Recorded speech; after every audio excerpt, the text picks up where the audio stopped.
reka twinjire rero hariya mucakira.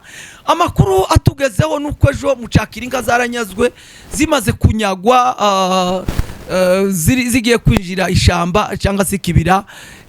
Kubw'amahirwe abarundi babarazibonye babirukaho barabarasa bahita bahatsinda umumayimayi umwe. Noneho umuhungu wari uzirimo n'umuhungu w'umunyamurenge, urugo rwiwe rwari hariya mu nkambi ya hariya Mikenke, yari umugabo se cyangwa yarakira umusore. Amakuru atugezeho kandi amakuru atari w'ivumbi, amakuru y'indani yimbitse. Bamwe mu mbone zacu zitubera hariya amaso 5 kuri 5, bamwe mu bakuru b'ingabo bari hariya nibwo batubwiye ko uwo muhungu bari bazi ko ejo ashobora kugaruka. Kubw'amahirwe makeya ubu nyine ko baramagara nimero yiwe hakitaba Aduyi Mayimayi niyo yayitaba iyo nimero. Babahamagara bababaza ngo se nyiri yo telefone arihe, bakababwira ati ndimo mushakishe. Atwogiye kubaha ikaze mwese bakunzi ba Joshua TV1 ndetse na Rugenza TV. Reka tubiyegerezeho tubiriza abandi tubaramutse bitewe naho uherereye dukurikira. Turabizi ko muri ahatandukanye, reka tubiyegereze rero muri aya makuru uyu munsi tariki 25 z'ukwezi kwa 10 2025. Reka rero tubaha ikaze muri aya makuru uyu munsi cyangwa se iki gicamunsi.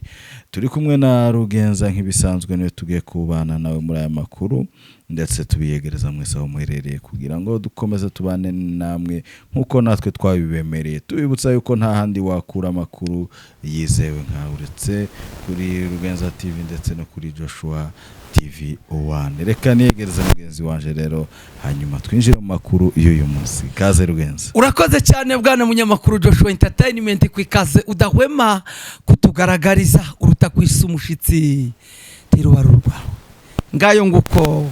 Urakoze cyane bwana munyamakuru Joshua Entertainment. Breaking news munda y'isi, amakuru tosanga ku bindi binyamakuru, amakuru yujuje ubuziranenge, amakuru atari w'ivumbi, amakuru yonyine yo munda y'isi. Breaking news. Tutarinjira mu makuru yacu, reka tubaheze amwe mu ngingo z'ingenzi tugiye kwibandaho cyane. Amakuru yacu agiye kwibanda hariya mucakira harahanyazwe inka, nituhava tuze kumanuka n'ubundi hariya mu Mikenke aharaye hashitse n'ubundi bamwe mu bagenzi se bari barazindukiye za Kundondo bavuye mu Minembwe, ariko bakaba nabo bahurutse kubw'amahirwe bahurutse n'ubundi hariya mu Mikenke. Tuhave duhite tunyarukira n'ubundi imisisi aharaye habereye urugamba rudasanzwe, hapfa ndetse abantu benshi, aho urugamba rwahujije abamayimayi ndetse n'abapfurero bapfa ngo kubuguza. Tuze kurangiriza amakuru yacu n'ubundi hariya aho bita muri Plaine de la Ruzizi, ibindi biri kuhavugwa. Aho hose turahanyarukira tubabwira amwe mu makuru y'ingenzi. Ayo rero niyo turi bwibandeho cyane. Reka twinjire rero hariya mucakira. Amakuru atugezeho nuko ejo mucakira inka zaranyazwe zimaze kunyagwa zigiye kwinjira ishamba cyangwa se kibira. Kubw'amahirwe abarundi babarazibonye babirukaho barabarasa bahita bahatsinda umumayimayi umwe. Noneho umuhungu wari uzirimo n'umuhungu w'umunyamurenge, urugo rwiwe rwari hariya mu nkambi ya hariya Mikenke, yari umugabo se cyangwa yarakira umusore. Asize abana babiri, n'urugo rwiwe rwabaga hariya nyine mu nkambi iri hariya nyine n'ubundi mu Mikenke. Uwo musore akaba yitwa Muhumure, n'umusore w'abasinga, musore w'abasinga rwose witwa Muhumure. Amakuru atugezeho kandi amakuru atari w'ivumbi, amakuru y'indani yimbitse. Bamwe mu mbone zacu zitubera hariya amaso 5 kuri 5, bamwe mu bakuru b'ingabo bari hariya nibwo batubwiye ko uwo muhungu bari bazi ko ejo ashobora kugaruka. Kubw'amahirwe makeya ubu nyine ko baramagara nimero yiwe hakitaba Aduyi Mayimayi niyo yayitaba iyo nimero. Babahamagara bababaza ngo se nyiri yo telefone arihe, bakababwira ati ndimo mushakishe twaramwishe, ati ntabwo akiriho. Kugeza ubu nyine rero bafashe delegation y'abaturage nibo bagiye mucakira, kubera kuko AFCM 23 twigwaneho Amadubi Murenge ntabwo yaje mucakira, baba bagiye gusakana n'ingabo z'abarundi bakaba batananamo bagatangira kurwana. Bohereje rero abaturage ngo baje kureba niba babona umurambo cyangwa se kubw'amahirwe wenda niba yo bo mubona, ariko amakuru tugezeho yizewe kandi y'ukuri nuko izo nka zarazigaruwe hapfa mu mayimayi umwe, ndetse uwo muhungu bita Muhumure w'umusinga wari uri hariya nyine mu Mikenke, kugeza ubu nyine nimero yiwe ikaba yayitabwa n'ubundi na ba mayimayi bavuga ko ashobora kuba nyine yapfuye. Ngayo nguko niko bimeze. Muhumure wenda hamwe n'Imana arige yo garuka se cyangwa wenda kubw'amahirwe make nyine akaba nyine hasize ubuzima, kuko tumaze iminsi dupfa bamayi baratuziye. Urumva bamaze kubona mugenzi wabo apfuye zanga byakunda bo mwicira nyine ico ngico kubera umujinya bwa na munyamakuru. Ngira ngo ngayo nguko twahita dukomereza n'ubundi hariya n'ubundi mu Mikenke. Breaking news mu Mikenke, hari abantu benshi bari barazindukiye za Kundondo batari bakeya.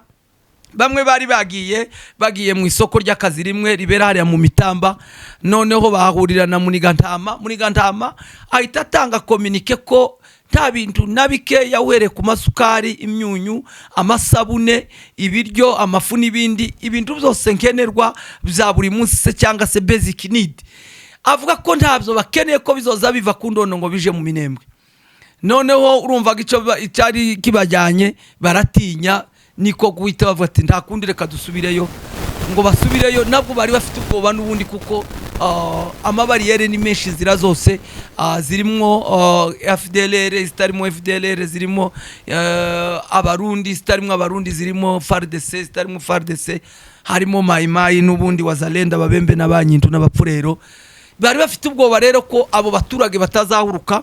Kubw'amahirwe iri joro ryarayerekeye bakaba bahurutse mu Mikenke. Ubu twatuvugana bahurutse mu Mikenke, tukaba dushimye Imana ya Isirayeli yabahurukije amahoro. Twagerageje kuvugana n'umwe mu bari bazindutse utakeneye ko tumufata amajwi, ariko aratubwira ati rwose kiriho co nuko ntibyari byoroshe, twari dufite ubwoba bwinshi, atariko kubw'amahirwe abarundi baraye baduhaye inzira, twahurutse ubu turi mu Mikenke.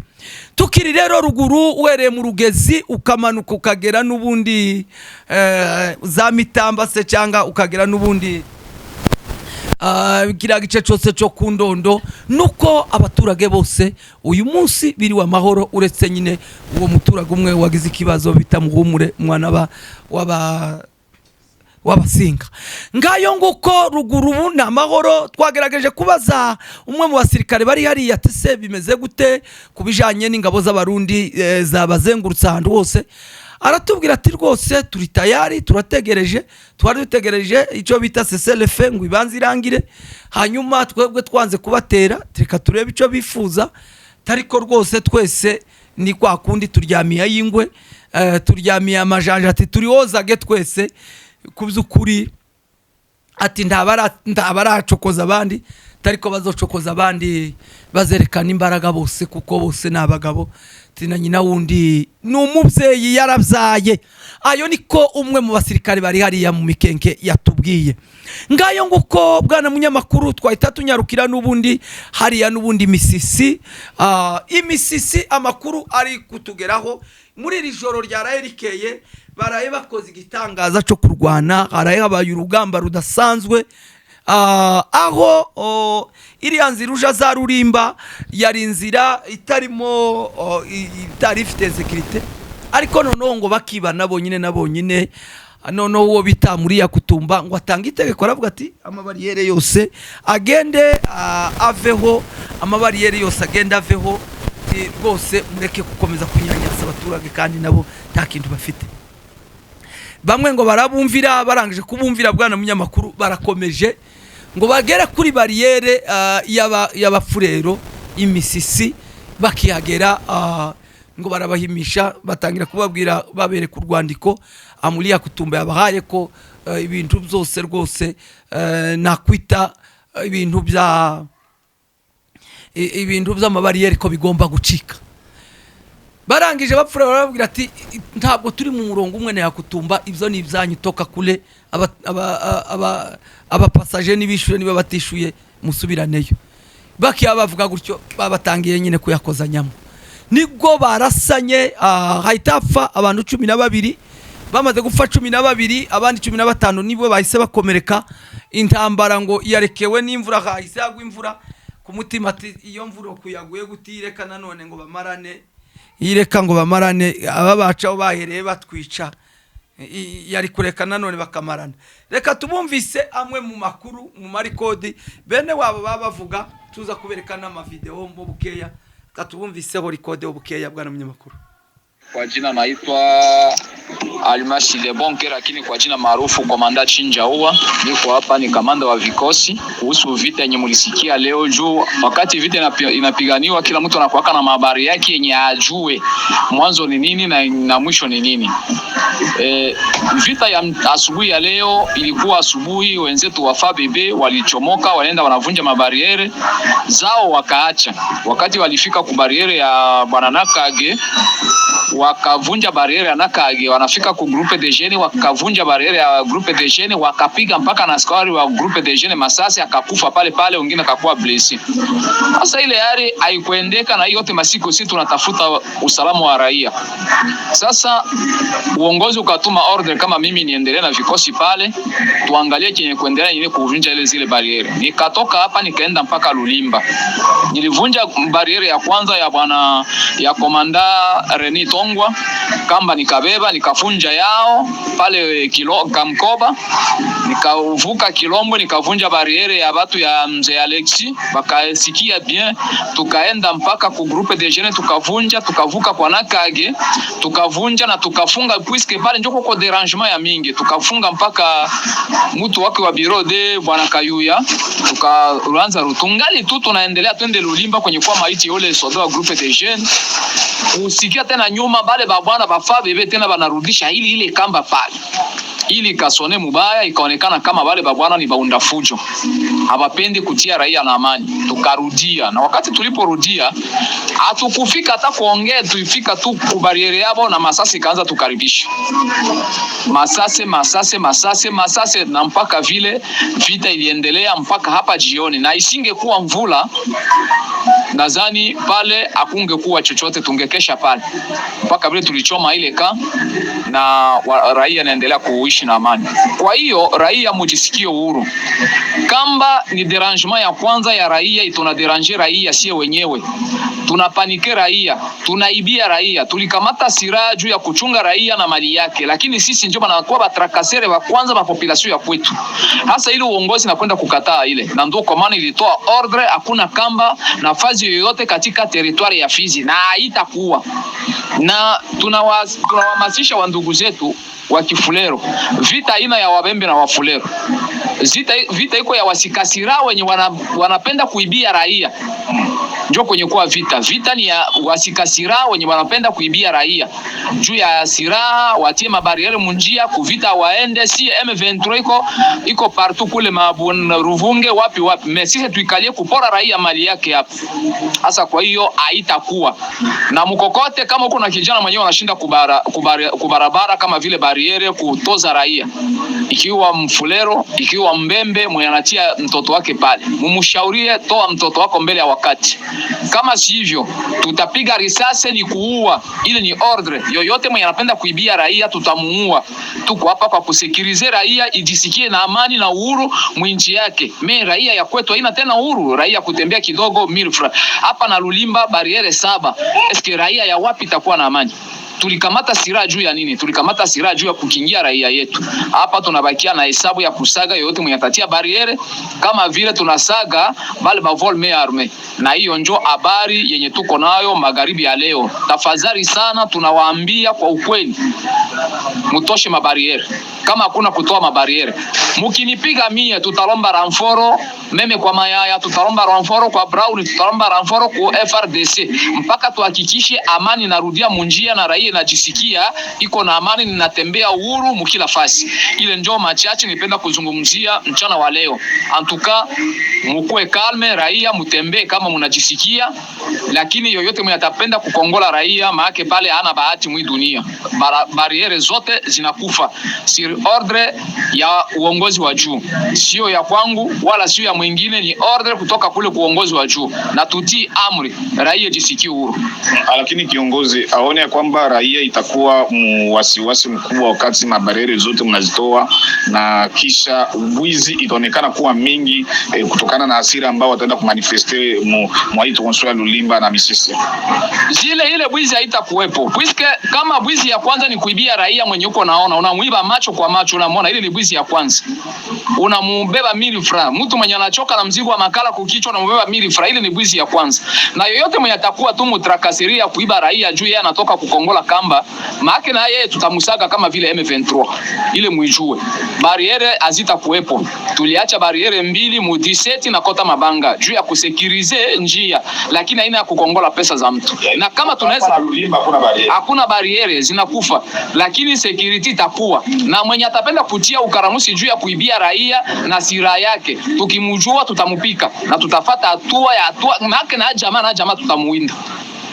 Kijana mmoja ngayo nguko ayo namwe mu makuru ngira ngo murayumvise ivyo baraye bapfuye ababembe n'abapfurero ngo bapfuye n'ubundi ayo mabariyere aho ngo bibaga abaturage bonyine na bonyine muri ya nzira ya Rulimba muri za groupe Mayanganja. Nuko niko byifashe, ariko baraye barasanye hapfa mu 12 hakomereka 15.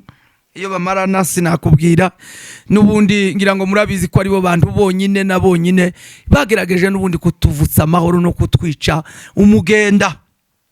Uko niko byifashe, tunyarukira n'ubundi hariya muri Plaine de la Ruzizi, hariya muri Rufunge naho haravugwa n'ubundi urunturundu, aho n'ubundi ingabo z'u Burundi hamwe n'abasirikare ba AFC M23 bari hariya ngo ko barareba nayingwe isaha n'isaha, naho ngo barashobora n'ubundi kuyacumitana, ubwo ndavuga amasasu. Uko niko byifashe nguko twabibemere kubageza amakuru 5 kuri 5, ukibaza ngo we udukurikira udakora subscribe uri hehe, ukora iki, uri muntu ki, kandi ushaka kumenya ibyabiberi wacu, tafadhali nimutumenye natwe dukomeze tugire morale. Iyo niyo nkunga yanyu. Tubibutse rero kuko twicara tubageza amakuru 5 kuri 5, nta kindi twicara tubabwira na makuru yiwacu niyo twibandaho cyane, andi ndi tuyarebaho kandi kuko nayo abagara, ariko kandi ayo tuba twatwibandaho cyane na makuru yo muri ya misozi muri Nord Kivu, naho twanyarukira ariho turangiriza inkuru yacu cyangwa se amakuru yacu. Nuko uhereye Igoma ugakomeza Masisi, ubu ngubu babyutse neza, bameze neza, usibye drone yarashe mu baturage ikangiriza ibintu byinshi cyane, aho yasenye n'ubundi Zanzibira hariya ni na industry ashinzwe gutengeneza se inoro n'ibindi kuzukuri, aho naho yarasenye cyane n'abaturage irica, abandi irakomeretsa ku bwinshi.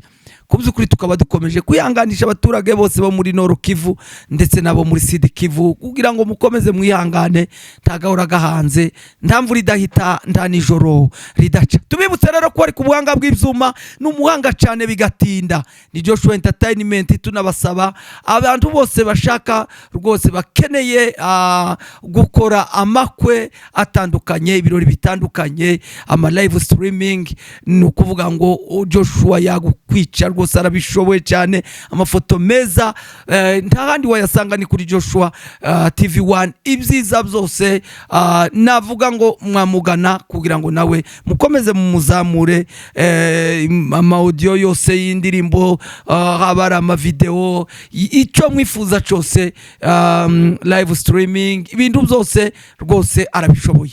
Murakoze naho mukanya. Tubibutse kandi ko ari nabo bari kubanga bw'ibyuma, nanje uri kuri microphone ni Rugenza TV Amadibu y'Umurenge, intare za Sarambwe.